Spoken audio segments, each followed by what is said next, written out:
यह बात हम महसूस कर रहे हैं कि कांटी में विकास कम हुआ है औरों विधानसभा की अपेक्षा है।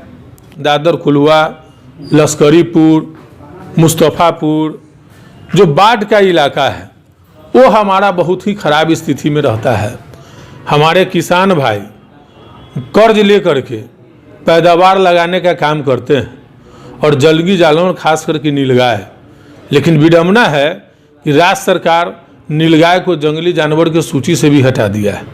हम बात कर रहे हैं मुजफ्फरपुर जिले के ही कांटी विधानसभा क्षेत्र की। आपको बता दें कि कांटी विधानसभा क्षेत्र में कांटे की टक्कर में राजद का 15 वर्षों का वनवास टूट गया और कांटी से इस्राइल मंसूरी विधायक चुने गए।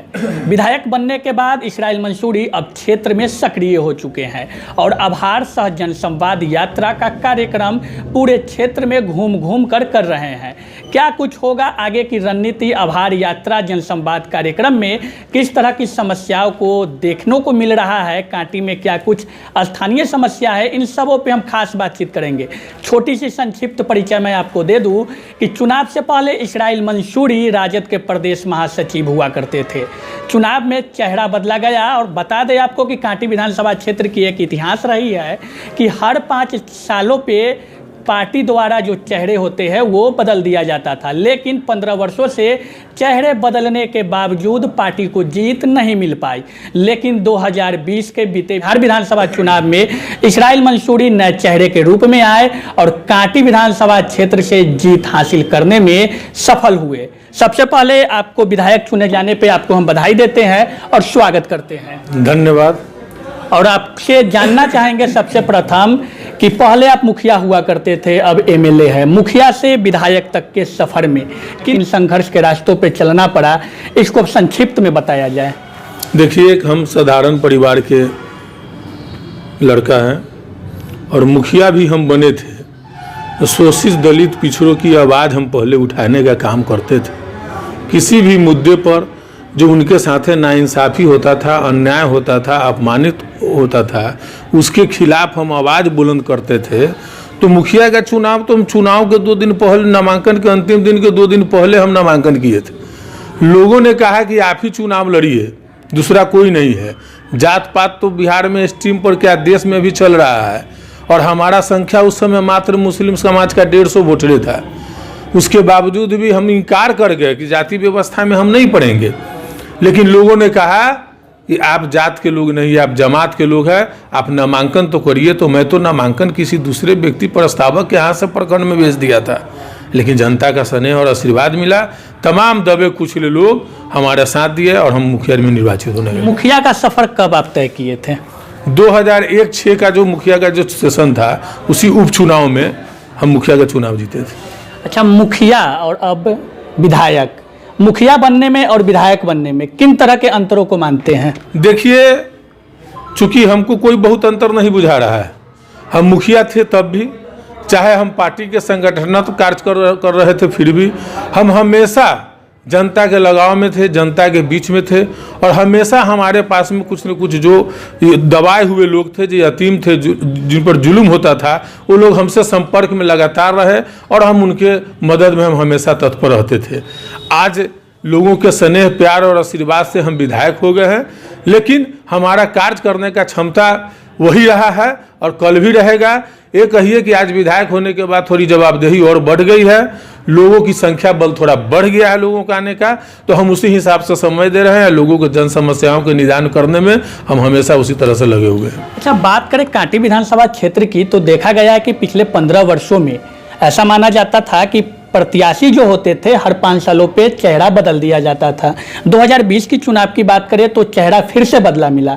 पार्टी के प्रदेश महासचिव साधारण से कार्यकर्ता इस्राइल मंसूरी को पार्टी द्वारा टिकट मिला। प्रत्याशी अनेकों थे, उम्मीदवारों की लिस्ट काफ़ी बड़ी थी, लेकिन पार्टी ने आप पे विश्वास किया और आप चुनाव जीतने में सफल रहे। क्या मानते हैं कि 15 वर्षों का जो वनवास पार्टी का था वो टूटा है? इस बार लोगों की उम्मीद जुड़ी है, राजद का जनाधार कांटी में कितना अधिक आगे मजबूत होगी, क्या मानते हैं? देखिए, स्थानीय स्तर पर आपकी क्या पहचान है, आप कितना काम किए हैं, ये भी महत्वपूर्ण हो जाती है। पार्टी का एक अलग विचारधारा के लोग होते हैं हर जगह, हर विधानसभा में, हर लोकसभा में हमारी पार्टी मजबूत है। किसी से भी संख्या बल में भी कमी नहीं है। हमारी पार्टी के साथ ज़्यादातर लोगों का विश्वास भी है। हाँ, राष्ट्रीय अध्यक्ष आदरणीय लालू प्रसाद यादव के विचारधारा वाला लोग भी बहुत है पार्टी में। कहीं ना कहीं कुछ प्रॉब्लम हो जाती थी। इससे पहले जो प्रत्याशी होते थे वो चुनाव से पहले, टिकट लेने से पहले जनता के बीच में नहीं दिखते थे, काम नहीं करते थे। बहुत सारे हमारे जो जनता थे वो जनता उनको चुनाव के वक्त में समझते बुझते समय खत्म हो जाता था। लेकिन हम पिछले 8 वर्षों से हम लगातार क्षेत्र में बने रहे। कोई भी दुख के सुख में हम लोगों के बीच में रहे, जिसका कारण हुआ कि लोगों का स्नेह आशीर्वाद हमको मिला। चुनाव की बात करें, चुनाव प्रक्रिया जिस समय चल रही थी उस समय आपके मैनिफेस्टो में अनेकों प्रक्रिया थी। चुनाव जीतने के बाद आप क्या कुछ क्षेत्र के लिए करेंगे? चुनाव जीत गए हैं, जवाबदेही भी काफ़ी बड़ी है, आभार यात्रा कर रहे हैं, लोगों की समस्याएं जान रही है। विकास के मापदंड को किस प्रकार से आप उतारने की प्रयास कर रहे हैं? देखिए, यह बात हम महसूस कर रहे हैं कि कांटी में विकास कम हुआ है और विधानसभा की अपेक्षा है। बहुत ऐसे जगह है जहां सड़क नलियों की बहुत कमी है। हम सबका सर्वे कर रहे हैं और हम पूरा दमखम लगाएंगे। हमारा लोगों ने जो विश्वास किया है, हम उनके विश्वास पर खरा उतरने का काम करेंगे और जो भी जर्जर सड़कें हैं तमाम सड़कों को बनाया जाएगा। और जो बचे हुए सड़क है, काफ़ी जगहों पर जो पहले से टच भी नहीं किया गया है, उन जगहों पर भी टच किया जाएगा। बिजली की जहाँ भी समस्याएं हमको आ रही है, हम तमाम जगह बिजली का पोल तार बहुत कई दर्जनों जगह अभी गिरवाने का काम किया है। जहाँ लो वोल्टेज की समस्या है, लोग आ रहे हैं, उनके हिसाब से नया ट्रांसफार्मर भी बदला जा रहा है। हम इन तमाम चीज़ों पर लगे हुए हैं, निश्चित तौर पर विकास दिखेगा। अच्छा, कांटी विधानसभा क्षेत्र की बात करें तो कांटी विधानसभा क्षेत्र में 2 प्रखंड कांटी और मड़वन आती है। टोटल 36 पंचायतें, कांटी में 21 और मड़वन में 14 आती है। इन टोटल 36 पंचायतों में सबसे कठिन समस्या आपको क्या कुछ देखने को मिल रही है वर्तमान में? देखिए, 35 पंचायत है, एक नगर पंचायत है। आपको कांटी के कुछ इलाका है, दादर कुलवा, लश्करीपुर, मुस्तफ़ापुर, जो बाढ़ का इलाका है वो हमारा बहुत ही ख़राब स्थिति में रहता है और थोड़ा कटा हुआ भी है भौगोलिक दृष्टिकोण से। और प्रत्येक साल बाढ़ आ जाती है और इसमें सरकार को चाहिए था कि बाढ़ का निराकरण के लिए कुछ ठोस उपाय करे। ऐसे हम इस बात को सदन में भी उठाने का काम करेंगे। और जो हमारा जो इलाका है कुलवा, पैगंबरपुर, दादर, इस सब इलाका का जो बांध का रोड है वो काफ़ी जर्जर स्थिति में है और बाढ़ आने से लोग गरीब गुरबा जिनको रहने का जगह नहीं है वो सड़क पर आने को विवश हो जाते हैं, जिसके कारण भी सड़क क्षतिग्रस्त हो जाती है। इसलिए उसका अस्थायी निदान, बाढ़ का निदान करना होगा। ऐसे हम तमाम चीज़ों पर नज़र बनाए हुए हैं। वो थोड़ा हमारा डिफ़िकल्ट इलाका लगता है। अच्छा, बाढ़ से त्राहिमाम के विषय में अगर कहा जाए तो सड़क पे लोग रहते हैं, या साथ ही कृषि के क्षेत्र में बड़ी क्षति होती है। किसानों को काफ़ी नुकसान का सामना करना पड़ता है प्राकृतिक आपदा के साथ साथ बाढ़।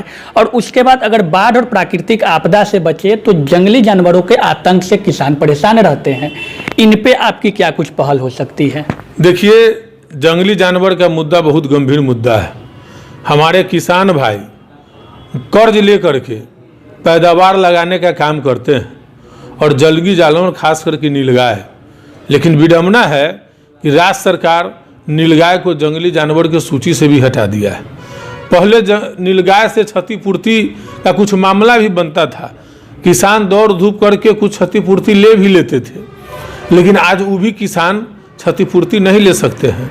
इसलिए ये हम लोग जो है इस पर लगे हुए हैं। जिला पदाधिकारी से भी इस संदर्भ में बात हुई है। मुझे लगता है कि जल्द ही कुछ न कुछ इसमें निराकरण होने वाला है, जल्द ही इसका कुछ न कुछ निराकरण होगा। अच्छा, नई सरकार के गठन के बाद, बिहार में नई सरकार के गठन होने के बाद से नगर विकास आवास विभाग द्वारा कई ऐसे ग्रामीण क्षेत्र है जिसे नगर परिषद, नगर निगम और नगर पंचायतें में तब्दील की जा रही है। अपने कांटी विधानसभा क्षेत्र की हम बात करें तो नगर पंचायत को नगर परिषद में शामिल किया जा रहा है, जिससे कई ऐसे ग्रामीण क्षेत्र पंचायतें हैं जो उसमें शामिल होगी। बात करें शहरी इलाका के, जो कांटी विधानसभा क्षेत्र में ही आती है, कोल्हुआ, सदापुर, इन सब जगहों को इनको नगर निगम में शामिल करने की प्रस्ताव आ चुका है, लेकिन स्थानीय स्तर पर देखा जाए तो वहाँ के जनप्रतिनिधि इसका विरोध कर रहे हैं। कारण सबसे बड़ी है कि लोगों का कहना है कि कृषि युक्त भूमि है, जीविका उपार्जन का जो साधन वो कृषि खेती से है, तो अगर ये नगर निगम में आ जाता है तो टैक्स बढ़ेगी। इस पे आप क्या कुछ कहेंगे? देखिए, किसानों की भी बात सही है। जो इलाके जो शहर से सटे इलाके हैं, जहां आवासीय हो गया हुआ है और जहां कृषि भूमि जोग जमीन नहीं है, उस इलाकों को ले तो हम लोगों को कोई दिक्कत नहीं है। लेकिन जहां कृषि भूमि, जहां कृषि का उपज होता है, वो इलाके लेने से निश्चित तौर पर प्रभावित होगा, किसान हमारे प्रभावित होंगे और समस्या बढ़ेगी। इसलिए आपके भी चैनल के माध्यम से हम यह जरूर कहना चाहेंगे कि सरकार को विस्तार करे, लेकिन जो उचित हो, जो नगर परिषद लायक हो, जो नगर निगम लायक एरिया हो, उसी को लोते ज़्यादा बेहतर होगा। अच्छा, नगर निगम की बात करें तो मुजफ्फरपुर नगर निगम के हालातों से आप कितने संतुष्ट हैं? देखिए, नगर निगम की जहाँ तक की बात करते हैं तो वर्षों बाद, कई दशकों के बाद नगर के विधायक नगर विकास मंत्री हुए थे।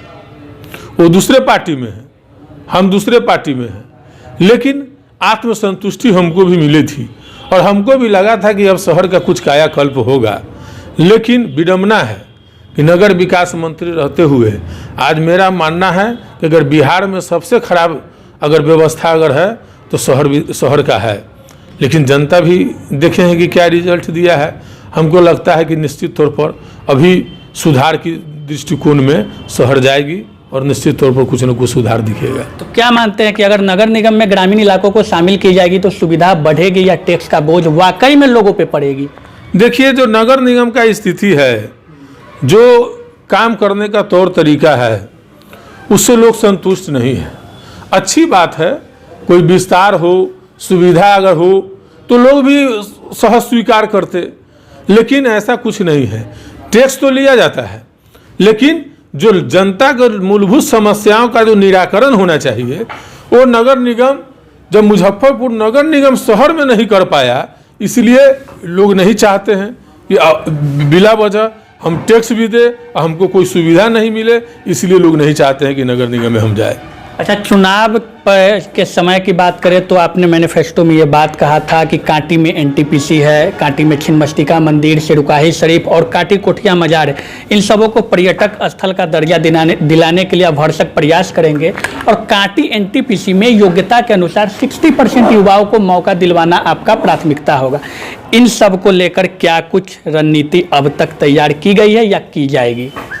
देखिए, सबसे पहले बेरोजगारों को रोजगार देने की बात थी, तो हमारा गरीब बेरोजगार, शिक्षित बेरोजगार तमाम लोगों ने एक आशा और अरमान के साथ प्रतिपक्ष के नेता, युवाओं के दिल के धड़कन, बेरोजगारों के अरमान तेजस्वी यादव को मुख्यमंत्री बनाने के लिए वोट करने का काम किया था। लेकिन लोकतंत्र के गला घोट करके उनको मुख्यमंत्री बनने से रोक दिया गया। हम तो आशा में थे कि जब हमारे नेता तेजस्वी जी मुख्यमंत्री बनेंगे तो हमारा पहली कैबिनेट में पहली कलम से उनका वादा था कि हम 10 लाख युवाओं को रोजगार देने का काम करेंगे। तो हम सोच रहे थे कि हमारे नेता मुख्यमंत्री बनेंगे तो कांटी के भी हजारों बेरोजगारों को हम उसमें सम्मानित करने का काम करेंगे। तो ये बेरोजगारों के सपना अधूरा रह गया, लेकिन हम तत्पर हैं, हम लगे हुए हैं। लेकिन हमारा कांटी एनटीपीसी के सीईओ से भी बात हुई है, उन्होंने बताया है कि हम लोगों को तो 30% क्षतिग्रस्त करने का ही ऊपर से आ गया है। देखिए, केंद्र सरकार के द्वारा जो नियम लागू किया जा रहा है उसमें बेरोजगारों के अहित हो रहा है। कोई ऐसा उनका नियम नहीं है जिसमें रोजगार सृजन हो और बेरोजगारों को रोजगार, ये बहुत बड़ी समस्या है। नीति ऊपर से बनती है। हम क्या करेंगे, हम बहुत लड़ेंगे धरेंगे, जो व्यवस्था होगी वहाँ उस तरह का तभी ना कोई रोजगार दे पाएगा, किसी को हटा के तो नहीं मिलेगा। लेकिन नीति जो सरकार की है बेरोजगारों के प्रति वह बहुत ही खराब है, इसलिए कुछ दिक्कतें आ रही है। फिर भी जितना संभव हो सकेगा हम प्रयास करेंगे। रह गई माँ छिन्नमस्तिका मंदिर, कोठिया शरीफ और सिरकाही शरीफ, मजार, जो धर्म स्थल है हमारा कांटी में 3 प्रमुख, इसको विकसित करने के लिए, पर्यटन से जोड़ने के लिए हम जो वादा किए थे, हम पहली बार नगर विकास मंत्री सह उप मुख्यमंत्री तारकिशोर प्रसाद जी की अध्यक्षता में पटना में एक रिव्यू हुआ था, तो हमने उस मुद्दा को वहाँ पर बड़ी गर्मजोशी से रखने का काम किया था। आगे भी हमारा नॉलेज में है, हम आगे भी इस मुद्दा को रखेंगे और पूरा प्रयास करेंगे। 2020 की बात करें तो कोरोना काल से ग्रसित था, 2021 नए वर्ष में है हम लोग, तो लोगों के लिए क्या कुछ शुभकामना देना चाहेंगे आप? देखिए, कांटी के सम्मानित जनता सहित संपूर्ण देशवासी को हम नव वर्ष की मंगल कामना शुभकामना देते हैं और ईश्वर अल्लाह से हम दुआ करते हैं कि यह देश की जो संस्कृति रही है, सभी धर्मों के लोग यहाँ, विभिन्न भाषाओं के लोग वास करते हैं, वो संस्कृति को बचाए हुए हिंदू मुस्लिम सिख ईसाई का एकता कायम रखते हुए देश को मजबूत बनाए और ये जो गंभीर रोग जो देशवासियों के बीच में आ गया है कोरोना जैसा, हम चाहेंगे, ईश्वर अल्लाह से दुआ करेंगे कि इसका खात्मा हो। तो ये थे हमारे साथ कांटी विधायक इसराइल मंसूरी जी। खास बातचीत हुई, कांटी विधानसभा से चुनाव जीतने के बाद पहली बार खास बातचीत हुई है। इन्होंने बताया कि कांटी के विकास को लेकर के प्रतिबद्ध है, कांटी के विकास में जो कुछ करना होगा इनको, जो चुनाव से पहले इन्होंने वादा किया था, उन वादों पे खरा उतरने का भरसक इनका प्रयास रहेगा। धन्यवाद। मैं दिलजीत आपके साथ।